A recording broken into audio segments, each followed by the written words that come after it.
Hi, it's Art, short for Artemy, and you can find me at CU Artist pretty much everywhere. I suppose you could say I've been having imposter syndrome in response to, anything comics. It feels like I haven't been reading a lot of them, and I haven't published my main comic yet. So, I don't know, I definitely feel like I don't have any authority to talk about things sometimes, which is why I'm definitely trying to just have this kind of be this is what I'm doing sort of thing and just chatting while I'm doing stuff. But I realized last night that I've been thinking in comics since I was 7. One of my earliest journals, there's panels with text at the bottom and drawings, but there are also some word bubbles in there. And I've been doing that just forever, always combining words with art. And also, I was always so enchanted by the Archie comics as I was going through the grocery store lines with my mom. And when I was in middle school or high school, I believe, is when I got into webcomics, definitely more of the traditional page style webcomics. I read a lot of questionable content. Strong female protagonist is another one that I really enjoy. Namesake. Scary Go Round was one that I read as a webcomic, which was really, really fun.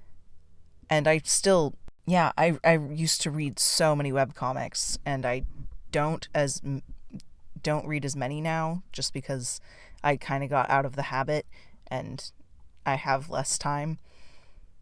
And when you're working on your own comic, it is kind of hard to read others, I would say.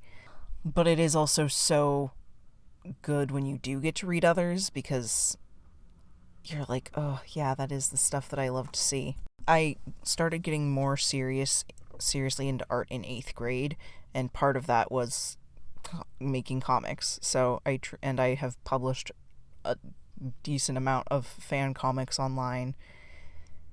So I don't know. I just am trying to get it out of my head that I don't read or post comics, because I do.